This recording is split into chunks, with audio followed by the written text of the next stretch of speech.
A little backstory, if you go onto YouTube and you look for a video called Without a Rope, made by Chan Rin, whose business as a photographer is Vivid Ribbon. He's also a former guest on The Lifestyle Chase. Sarah and I were both featured on that, alongside Dr. Farah Sharif and the owners of Black Tusk CrossFit here in Edmonton.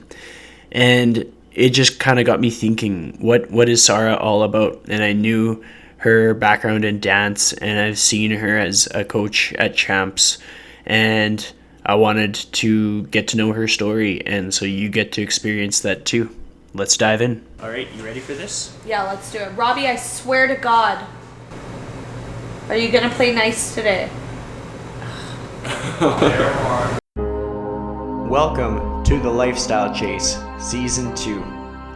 This podcast features high performers who have found a way to live their best life while balancing their health, wellness, friends, and family. I'm your host, Chris Little. Let's get started. The Lifestyle Chase is brought to you by Yeg Fitness. Yeg Fitness is Edmonton, Alberta, Canada's healthy lifestyle community, creating and supporting active living for all. Check them out online at yegfitness.ca and on social media at yegfitness. Welcome to episode 103, and today I am joined by Sarah Dharshi. How are you doing? I'm good. Thank you for having me. I'm excited. You bet. I'm pumped too. What was your day like today? Today my day was waking up, getting ready for class. I had class from 11 to 2. I go to McEwen. I'm in the public relations program, and I had a solo presentation today. So woke up, got ready, made sure I knew what I was doing, went to class, came here, and this is the first half of my day. I have a really busy day today, but it should all be fun. Awesome. Tell my listeners just a little bit about yourself. If you were having to do an icebreaker at a party, what would your icebreaker sound like? Okay, so usually I find people find this really overwhelming just because I have a lot of jobs. So it sounds like lots of information, but it's all actually important stuff that I do and care about. So my name is Sarah. In terms of fitness, I am a coach here at Champs Boxing, which is where we're recording right now. I am a professional dancer and dance company owner. My company is called Bad Bitch Mentality, and we are geared towards empowering femmes of color and intersectional feminism through street dance.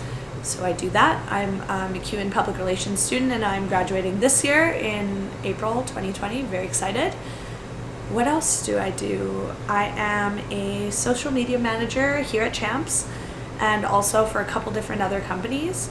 I teach dance at 3rd Street Beat, and yeah, that's basically where I'm at right now.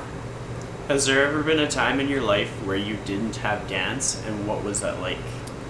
I honestly have not. I've been dancing since I was 4. I've definitely had years where I cut back a bit, and I'm not, running around doing 20 to 30 hours of dance a week. And I've had years where I focus on my personal dancing, or years I just focus on teaching others rather than doing both. But I don't think I've ever actually taken a hiatus from dance ever. And what about dance kind of like called you to do it, to like create these platforms to empower others and to like pour your heart and soul into it? So I started dancing when I was 4. I'm 28 now, for some context. And I was lucky enough that my parents put me in a couple different extracurricular activities to try. I did piano, I did taekwondo, I did swimming, I tried some sports. And honestly, I always liked dance the best, and I'm also really bad at team sports. So it always came back to dance, and so that's what I kind of decided to focus on. I got into street dance a bit later in life. In high school, I was actually a trained Bollywood dancer in several different styles, and when my studio kind of dissolved, I didn't really know where to go from there. So actually, my friend Harman Boyja, he's a motivator over at YG Cycle. I saw him dance at a wedding, and he did a Michael Jackson impersonation, which he still does, and it's still great. And I just thought, like, that's what I needed to do. I asked him what studio he was at. I went and joined 3rd Street Beat, and then I just started dancing from there. But me building my own company actually kind of came from the fact that when I was about 17, I got involved with a non-for-profit organization that my friend Andrew wanted to start. I guess that's another part of me. I'm the vice president of a nonprofit called Kinesis. And we had both spent some time in Los Angeles, respectively, for dance initiatives. And they have a really amazing festival and event out there called Carnival. And basically it's an informal dance event where you can put whatever you want on stage. No censors, no real restrictions or rules at all. And we realized since Edmonton has such a great dance community, we're so focused on the competition scene here that we didn't really have any sort of outlet or platform like that. So Andrew called me, called our friend Jenny, and we were all dancing separately but kind of together and said we should bring this here. That was 2011. So we had our first event, and pretty last minute one of the choreographers we had selected dropped out. So Andrew said, do you want to do something? And I said, sure, I can do it. And I just grabbed up my closest girlfriends. There wasn't really a casting process at all. It was just my friends all happened to be dancers because of the lifestyle I live. And I said, all right. I knew that we hung out all the time anyway, so it was easy to make a practice schedule, and I said, let's just do it. And it was more of like an entertainment value joke kind of set. We were all different, like prominent female pop stars. Like I was Beyonce, we had a girl who was Britney Spears. Like it was super fun, but definitely nothing that we took seriously. But the feedback that we got from it was really good, and everybody said we danced so well together, and it's because we're such close friends. Like we're really like a sorority. So from there, I kind of realized that I had really been wanting to dance for a career company, but I wasn't making auditions. I was getting cut a lot from auditions, and I wasn't really receiving invitations to join anything, but I knew I could do it. And I'm a Scorpio, so if someone tells me no, I'm going to try like extra hard to prove them wrong. So I figured, let me just take these girls that I already trust, who are extremely talented, more talented than me. Most of them were all dancing for their own respective companies and crews, and I said, let's just do this together. And Bad Bitch Mentality was born, and we started competing, started to do really well. From there, Third Street Beat brought us along for their cruise contract on Carnival Cruise Line, so we got to dance on a cruise ship, which was really fun. We started training younger girls, opened up our own company, and we expanded to include over 60 students. And then we started booking industry jobs, and now that's where our focus is now. Anytime you see like a hip hop artist come into the city, we usually get the opportunity to open for them or dance backup for them. We do, corporate events, gigs. We do stuff with the Edmonton Public School Board about female empowerment. So it just kind of grew, but social justice and feminism are a huge passion of mine, and so is dance. So if I was able to bring it together, which I was, that's what I wanted to do, and it kind of all just happened. It's a learning process. We've had some hard years. Finances are things that I had to learn about quickly, but that was in 2011, and it's 2020. We still book. We're still best friends, and the girls are, getting married, and we're all each other's bridesmaids and such like that. We've just grown up together, so it just kind of fell into my lap. Yep, makes sense. I like that you're passionate about things like social activism and like feminism and stuff like that. I found that most people that are passionate towards a cause, there's like an underlying reason or something that made them passionate about what they're passionate about. What would you say would be your like underlying cause? And beside, clearly you are a female, so like that goes without saying, but it's just like what transpired to make you passionate about the things that you're passionate about? I think that when you grow up in the arts, especially in performing arts, dance, etc., singing, whatever it is that you do, you're exposed to a lot of different walks of life. So for me, I am a female of color, but I also am aware that I personally hold a lot of privilege. I, had parents that were able to put me in dance class when I was young, and that's not a lot of people see. I'm a cisgendered, straight person. I think sexuality is a construct, but that's for another time. But that's what society would label me as. So I hold all of these platforms of privilege. But I have a lot of friends and peers in my industry and personal life who are more marginalized than me for sure. And for me to just see the way that they're treated and the way that assumptions are made about them, it just doesn't really sit right with me. And I've been through my own fair share of issues, with racism and with sexualization of myself, and I really wanted to reclaim that for me.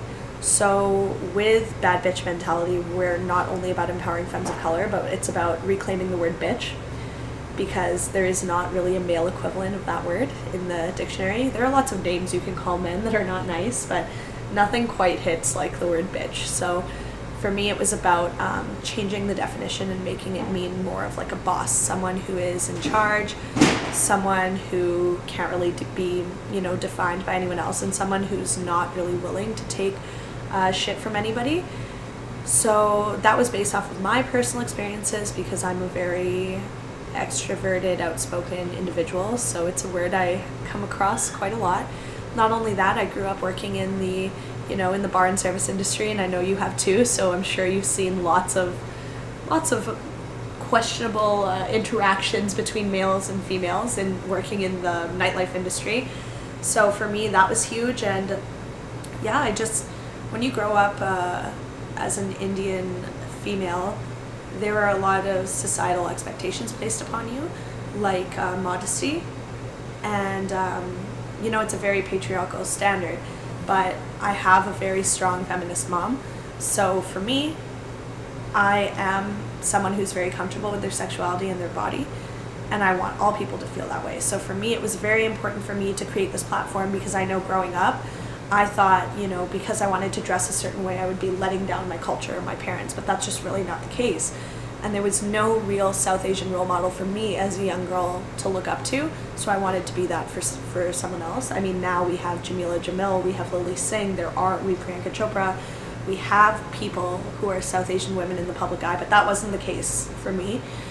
So yeah, for me personally, my experiences with being a woman of color and being someone confident about their sexuality have been my experiences, but I have friends who have very real experiences with transphobia and homophobia and stuff like that. So anything I can possibly do to pass the mic and be an ally is what I would like to do, because they deserve a platform. So if I have the privilege and the resource to create or provide that platform, it's the least I can do. Yeah, I like that answer. It's good. What was your high school experience like? Like, what kind of student were you? Were you like a jock? Were you like an artsy person? What was it like? To be honest, in high school, I think I was pretty similar to how I am now. It's funny, I actually graduated with Robbie, who works here at Champs. Yeah, we went to Ross Shepherd together. I graduated in 2009. Ross Shepherd is a huge high school, so at least when I went there, cliques weren't so much of an issue, because it was quite literally too big for anyone to have that sort of high school experience. I was in the elite athletes program, which is really funny because I was totally not an elite athlete. So that program entails if you're an athlete that's very, very committed to your sport and you're going to be missing school and such for it, you're able to have your coaches sign you up for this program. So say you're a competitive swimmer who's looking to be in the Olympics, and you're waking up every day at 4 a.m. to hit the pool by 5, so you might miss your first class, or you're out of town for swim meets. Your coach can write in to the school, and you'll be given like extended deadlines on assignments, or maybe you can write a test a bit later, or maybe you can do your work and email it in. It really accommodates athletes like that, and I just really wanted to be in this program, but in high school I wasn't dancing enough for it. But one of my coaches, who's a friend of mine, wrote a letter on my behalf basically being like, Sarah's gonna dance for Beyonce and be super famous, like let her into this program, and they did. And I thought I would use it to skip class, but I was really worried that my Indian parents would find out and kick my ass, so I only ever skipped class once to study for an exam on the next block. So I don't know, I was just really involved. Growing up, grades were really prioritized in my household. If my averages weren't hitting above 85, I was grounded. Cell phone taken away, not allowed to go out. That's just how it was for me in high school. So I was committed to getting good grades. I was committed to dancing a lot, and I was involved with the Social Justice Coalition at school. I started the hip hop club at my school. At the time, I was in the athletes program. I was on student council. So I was just very involved, which looking back, people probably thought I was annoying for being that involved, but I wouldn't say I was not popular or popular. I just had my friends. Yeah, makes sense. From high school to now, what's a memory that stands out to you, like a transformative time in your life, or like a TSN turning point, or just something that was just like a wake up moment? I think for me, and this is like a bit heavier, but if anybody, follows our Champs Boxing website here or our newsletter, I've been very candid recently about this, but actually several years ago I was in a relationship that ended as a result of domestic abuse. And that's actually what prompted me to pursue boxing here at Champs. So I think for me, that was the biggest turning point in my life, because I was the owner of this company all about female empowerment and, not allowing men to treat you a certain way and battling misogyny and stuff like that. But I was in a personal situation and allowing a personal situation to continue that was in direct violation of all the beliefs that I'd been preaching to all these young girls for years. And it felt unethical, and obviously it was damaging to me, but I just realized that I couldn't responsibly continue to encourage these women to live their lives a certain way when I wasn't really doing the same thing. So after about 3 years in that relationship that resulted in quite a bit of physical injury and some trauma, I decided to leave. I was actually planning to relocate and to move to Vancouver at the time to just restart, but instead I went to Vancouver for several weeks, and then the opportunity to audition here at Champs came up, and I used to work the front desk over at YEG Cycle, so being a fitness instructor was a long-term goal of mine, and I thought I would really want to go and be a motivator there, which is still an amazing opportunity for anyone who's able to take it. But when this came up, it just felt like A, something brand new, and B, the actual aspect of self-defense really spoke to me.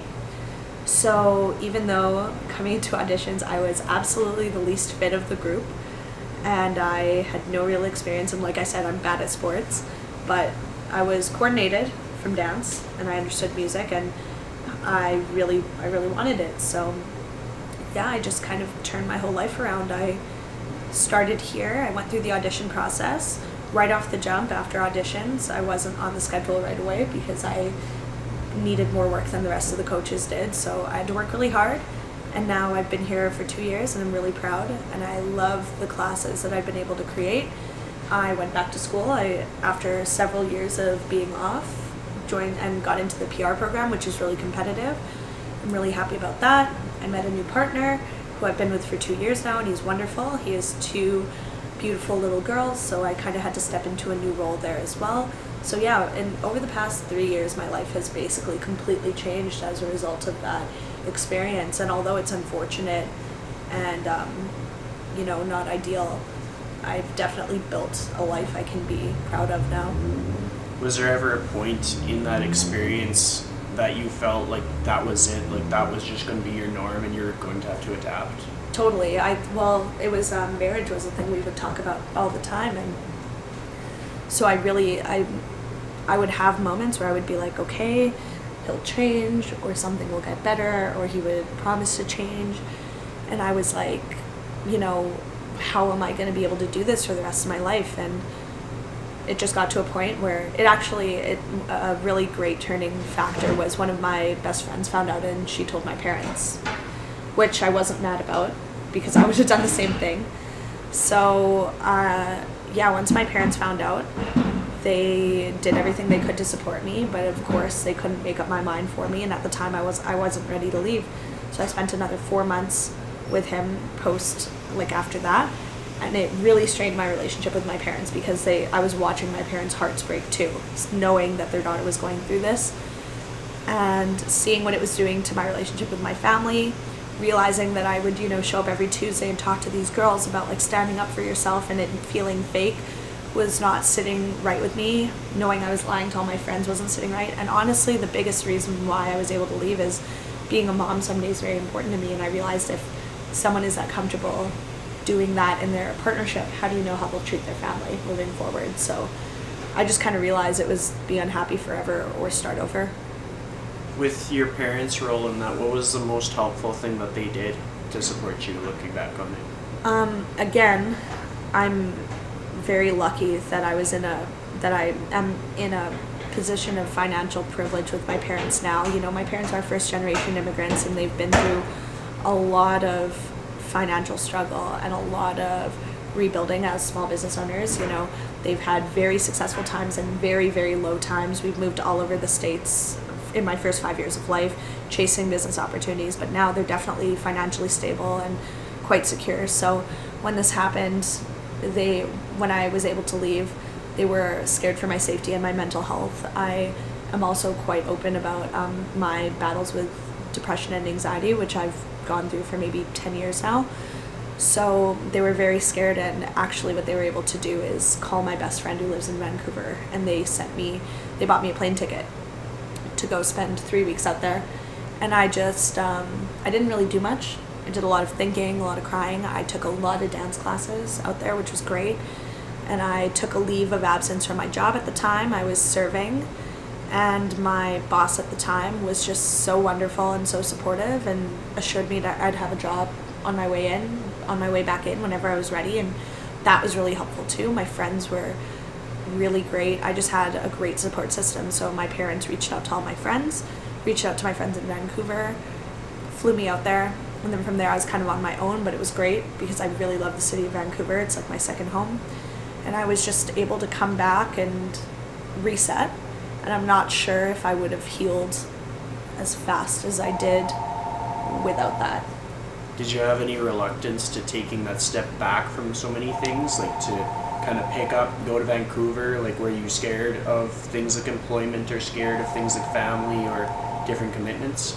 I definitely was. Like, I knew I was only going for 3 weeks, but like I said, after the 3 weeks, my goal was go for 3 weeks, come home, make as much money as I could, and then go move. And I had a friend from Edmonton who was looking to move anyways, so we were, sending apartments back and forth, talking to my friends out there, doing everything I could. But to be honest, at that point, I was so unhappy that I was willing to start over. I was 100% down for a new life. I really was. And I knew, I guess what was nerve-wracking about it was what would happen with my dance company, but I knew I could start a chapter of it out in Vancouver and leave my girls here in charge because I completely trust them. And I thought, I'll go to school out there, I'll get a dance teaching job.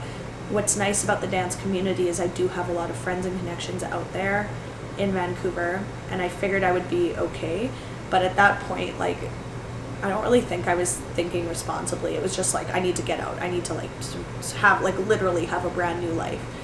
And at that point too, I had been pursuing legal options about what I could do regarding my ex-boyfriend, and I've pursued different forms of notices and restraining orders 3 times now, and none of them have gone through. I haven't been granted even one.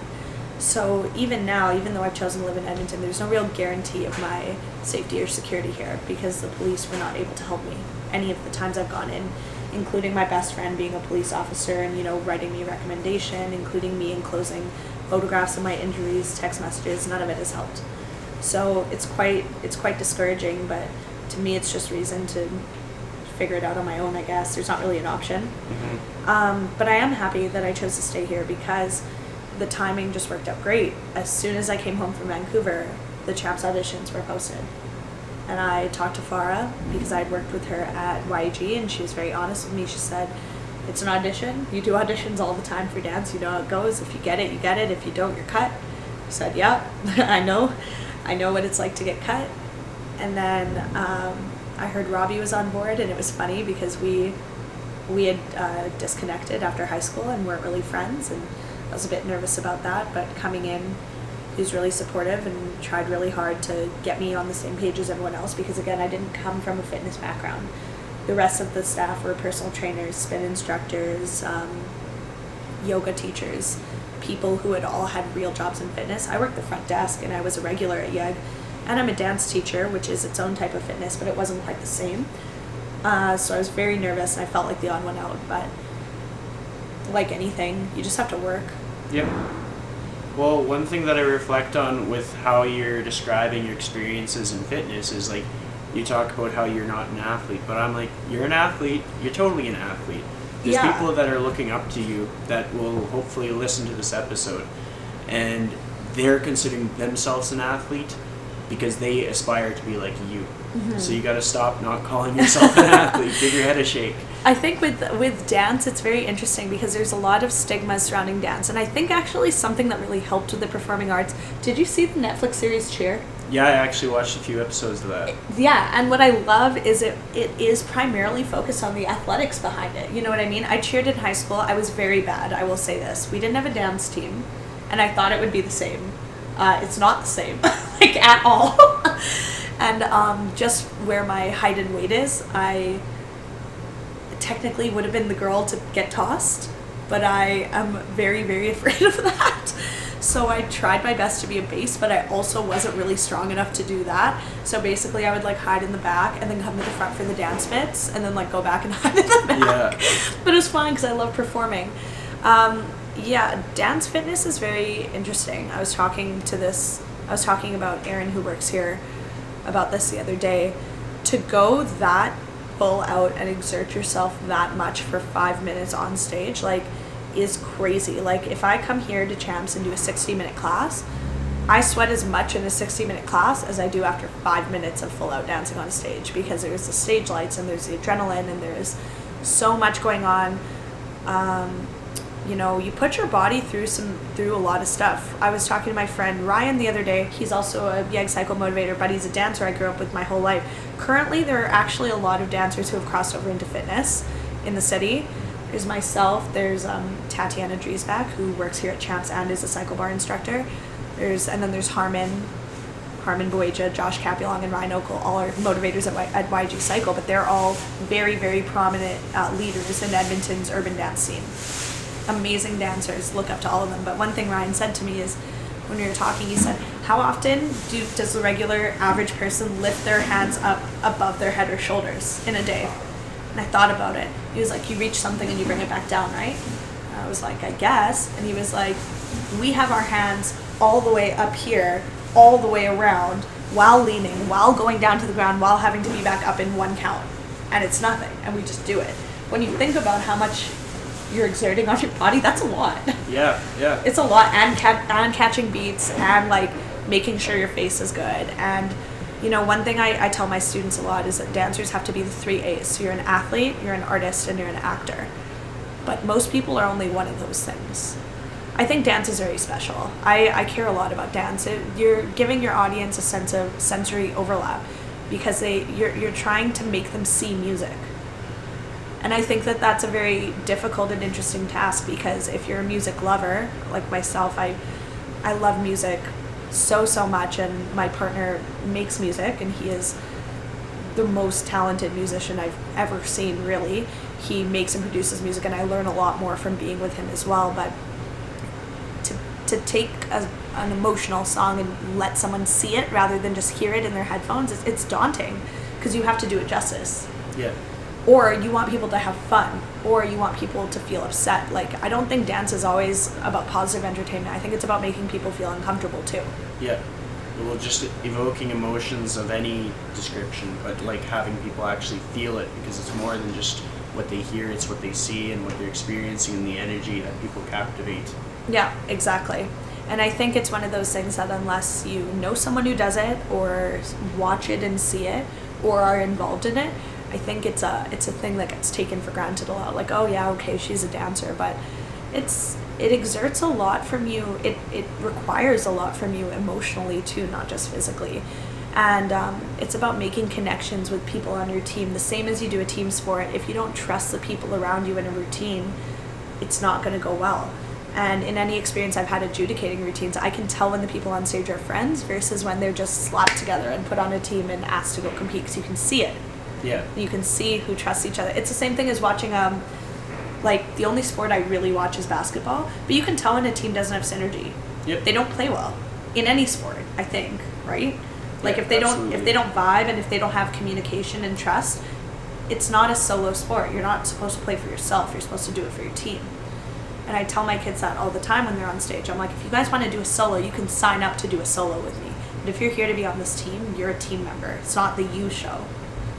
And dance also, when you sign up to be a professional industry dancer, you're signing up to be background for whoever's singing. So you can put in even more work than the singer sometimes, and you're signing up to be in the background, and we're okay with it because we just want to do it so bad. Yeah, that makes sense. Yeah. It's a great way to put it too, because that's sort of like something that it's an analogy for life. Like sometimes you have to be okay with not being in the spotlight. You just have to work hard. And that's what it is. Yeah. If you want to go and be on a stadium and dance background for, Beyonce, you're not Beyonce. She's Beyonce. But that show is that show because you're on that stage too. Yeah. There are opportunities for dancers to shine too, but they're far and few between. Like we're the opening act or we're the behind the scenes act. And it's funny because if you meet dancers, all my friends are dancers, so I'm very familiar with them. Dancers are an intense breed of people, all of us, because we all want the spotlight, but you can't really ever get it being in this field. And it's a good humbling factor too for someone with a performer's mentality, because sometimes you actually have to be like, okay, it's not even about me, so why am I freaking out? Or when I get emails from parents like, I noticed my kid isn't in the front, how come? Which is a thing. If you guys have seen Dance Moms, that's real. All of that is real. I have some lovely parents, but we deal with a lot of craziness like that, and it's a good way to explain to parents that it's a good lesson for their child to learn. Yeah. Early. Yeah. It's you can't always be in the front. I'll get you to the front at least once, always, every kid. But for me, like, I know it's cheesy, but the phrase hard work beats talent when talent doesn't work hard is so completely true. Because I'll work with kids who are so talented but don't want to be there. And I don't want to give them the opportunity. I want to give an opportunity to a kid who works hard and asks for feedback and, does everything they can and acts like a team player. They should lead their team, in my opinion. So true. Something that comes up a lot is like people see these people who are like fitness instructors or they're self-employed or they have a really nice Instagram account, or like for you being in PR, like you're able to put out like a pretty well put together message quite consistently, and a person could jump to conclusions that, oh well, motivation comes easy to them, positivity comes easy to them. But from our chat just today so far, like I understand that you have baggage that you have to deal with. You have like battles that don't go away, things that you're struggling with. We talked about mental health. If somebody posed the question to you, how do you stay positive all the time? How would you answer that question? Well, I believe in complete transparency, so my answer would be that I'm not positive all the time, to be completely honest. I get very stressed and very anxious, especially right now. I'm in midterms right now, and my big final projects are coming up. I'm in the middle, like dance competition season starts next week, and I teach 12 groups who are going to be on stage, all at different competitions over the city where you have to be 5 places at once. And at the same time, I'm trying to, put on the best classes I possibly can here at Champs, make sure the Champs social media content is cohesive and well put together, pursuing other opportunities, maintaining some sort of home life with my partner and his children. It's not easy, and there is a lot that weighs into it. I get really insecure. Like I actually had a conversation with my friend Dow Haddad the other day, who, if you're in fitness in Edmonton, you'll know who she is. She's incredible, and she's starting on this new journey, coaching at a new gym. And I was very nervous because I'm a terrible runner, and I wanted to come and support her, and I was like, I don't know if I can do this, seriously. And it is more stressful to me because I am a fitness instructor in the city, and I think when people see someone like me, they expect me to look, act, and be a certain way and have certain capabilities. But the fact of the matter is like it's not true. There are lots of things lots of us aren't good at. I walk into a gym, I look at free weights, and I get anxious because I'm nervous that my form isn't correct. And what if someone sees me and knows that I'm an instructor and goes, she can't even deadlift, blah, blah, blah, blah, blah, properly. I know it sounds crazy, but it is like, and this is a thing that real people face. Like fitness instructors, especially in Edmonton, the way our community is structured, they are idolized. And I get such incredible positive messaging from my clients here. Your class today, I'm going through a divorce, and hearing you speak and hitting the bag, I cried and I felt it, and that's why I'm here. But I think the reason, or I hope the reason why people can relate to me is because the motivation isn't fake for me. You'll never hear me say something in class I don't believe. I don't want my class to sound scripted. Even if I do repeat something in class, like in class time and time again, it's because I need to drive that message home. So for me, the reason why I am candid about my previous experiences is because I hope that if other people are going through this, maybe hearing me be candid about it will empower them to leave a negative situation they may be in. Maybe they can come out and speak to me. Maybe I can provide you with some sort of resources. I'm not an expert. I'm just someone who's had some experiences. And I think that being yourself unapologetically, and that's a huge thing for me. If you look at my Instagram, I get messages all the time like, oh my gosh, like, I can't believe that you put out photos of you in your underwear on your Instagram. I get that message weekly. That is me. That is my body. I've worked very hard to get here, and it's not perfect. I do not let photographers edit or alter my body in any photos, and if they do, I will not post them.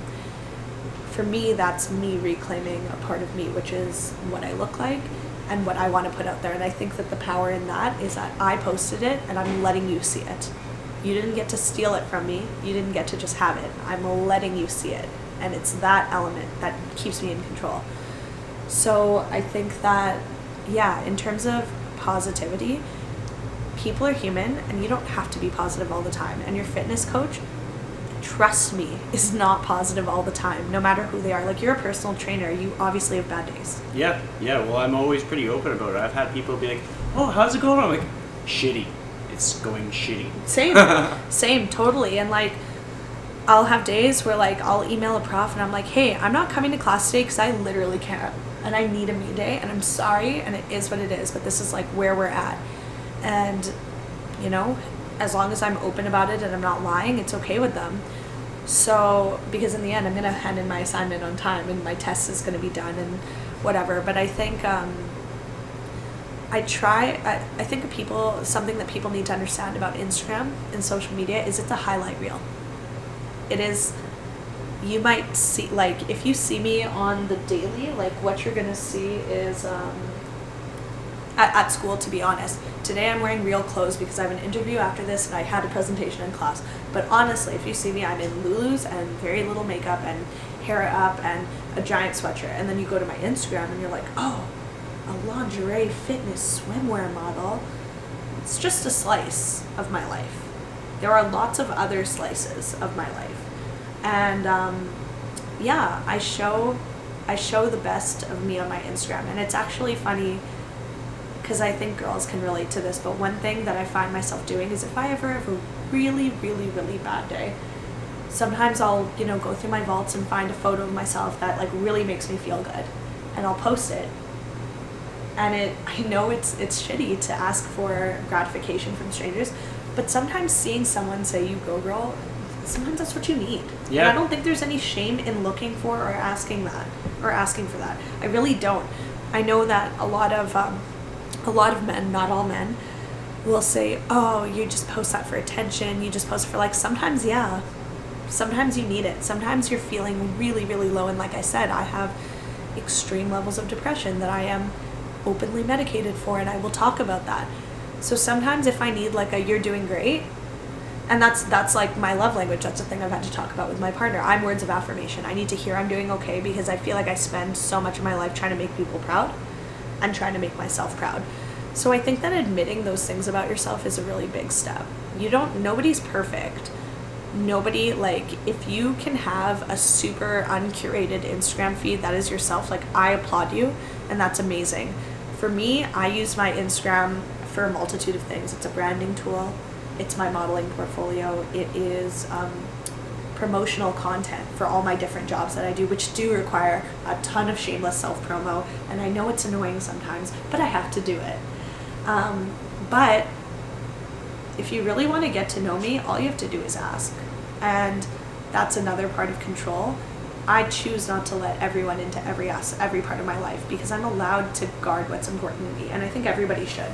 Yeah, and it keeps your boundaries. It keeps you boundaries sane. Are huge. Like it's imperative. A lot of people need to have some division or some segregation. Like there's so much that can be taken away if you give people that power to take away your things that bring you joy, or take away your things. Some things are just for you. Yeah, absolutely. So with all these things that are going on in your life, and you got stress and all these things, what's your pep talk that you give yourself?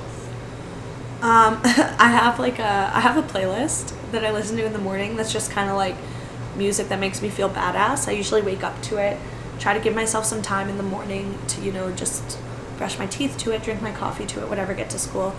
A big thing for me is, and this is something my partner taught me, I believe in astrology. I know it's corny, whatever, it's a thing for me, but my partner's a Capricorn, and my dad's a Capricorn too, and I notoriously think Capricorns are super annoying. Because they're so logical, and I'm so emotional. So I'm like, I hate I told you so, but it's always I told you so, because he's right.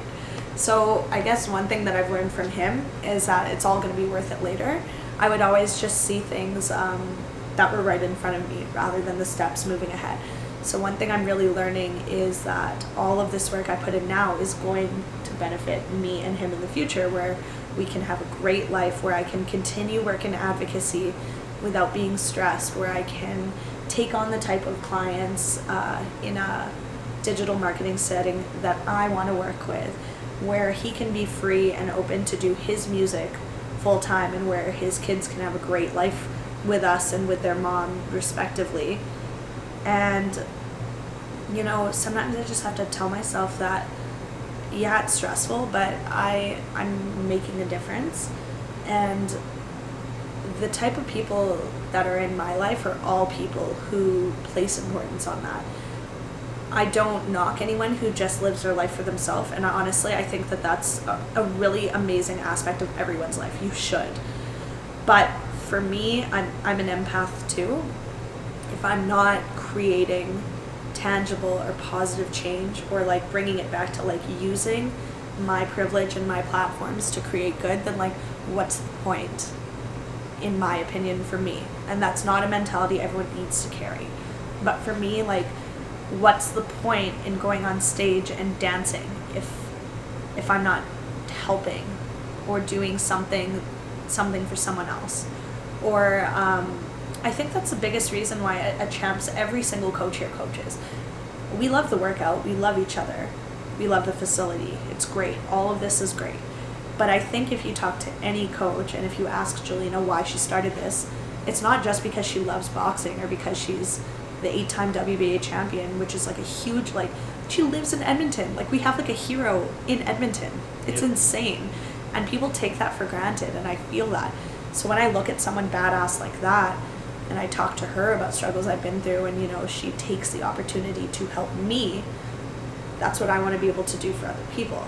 Because I was actually, in my audition, I talked about my domestic violence experiences, and I knew it would be a lot to take in, and I wasn't trying to use it like, you have to pick me because I went through this. That's not it. But they asked why I wanted to box, and I had to be honest. I want the fitness aspect of it. I want a new kind of career change. But I need to know that if I ever find myself in a situation similar, that I can handle myself. And I really can, from what Jelena and Robbie have taught me. I mean, I'm not trying to fight everyone. I hope. I am confrontational sometimes, but I mean, I'm not out here pursuing a fist fight, but just knowing that it's a level of empowerment. So if people like my mom and like my coaches here, Robbie and Jelena, and my dance mentors have been able to empower me, I think it's only responsible that I try to do the same for the next generation coming up, or for anyone struggling. And I think, yeah, that's why we all coach here. It's not the workout. The workout is an added bonus. It's how we're able to make people feel, whether it's the people who are in here on this extreme weight loss journey and we're seeing them reach their goals. Like, you can see that physically. Like, it's the same for you, people who sign up to be your client, and you're like, oh my God, their goal was 160 pounds and they did it. Yeah. Like they did that, but you also kind of did that, right? Yeah. Or you at least motivated them enough to make it happen for themselves. And that's like, isn't that more empowering for you, being like, I helped someone do something for themselves? helping someone like regain their independence is like so gratifying. Or, you know, just the workout here, hitting something. There's something about punching something when you're going through it that like really gets you through it. And the dark room and the loud music, like that's what it is for me. It's therapy in there. So the fact that I get to give people a little slice of me authentically without the cheesy, you know, classic fitness speech, it's really important to me. And the fact that we're allowed to be ourselves in the room. And Jelena said, you know, use your own teaching skills, talk about whatever you want on that mic. It's really important to me. So if you could give one piece of advice on how to live your life authentically and to the fullest, what would that piece of advice be? Just do it. Honestly, it sounds crazy, but like I have spent so much time in my life being stressed about people not liking me. That's a huge insecurity about me because I'm like, well, I was so nice to this person and, you know, I offered to help and I did all of these things. How could they not like me if I was nice? Or like, what's wrong with me? And that's something I still kind of struggle with now, which again is the thing that my partner has helped me with a lot because he is the exact opposite. He could care less. And he lives his life extremely authentically because he's 6 years older than me. He's a father. He has very different life experiences than me, different family traumas and his, you know, whatever it is that he's experienced growing up, and I have my own. So for me, I find that hiding or trying to fit into a mold or trying to hit other people's expectations is going to disappoint you and cause more stress and anxiety long term than you believe. Living authentically is really freeing, and being 100% yourself, it is. And like I said, there are times where maybe I'm not necessarily myself all the time, like only posting great photos of myself on my Instagram. But like I said, I'm transparent about why, and I will never hide. Any question anyone has of me, I will answer truthfully, even the hard stuff. I'm the type of person, if I don't like you, I will tell you. I'm not going to be like, hey Chris, I hate you. But I'm going to be like, listen, our interaction last week was not for me, and I didn't like the way you said this, and it hurt my feelings, and we can move on, and we can move forward, but I have to let you know. And that's who I am, always. Yeah. If I see something happen to someone around me that's not okay, like someone being targeted, or if I see, you know, a man say something disrespectful to a woman, or a homophobic comment, or anything, I will always step in. That's not great. You should only do that if you feel like it's safe. That's my disclaimer. But I just can't really, after all of the different experiences I've gone through, you know, I've had a great ride with dance. I've had so many amazing opportunities, you know, to go be in LA, to dance on a cruise ship, to travel, to open for like some of my favorite hip hop artists. I've been able to do that.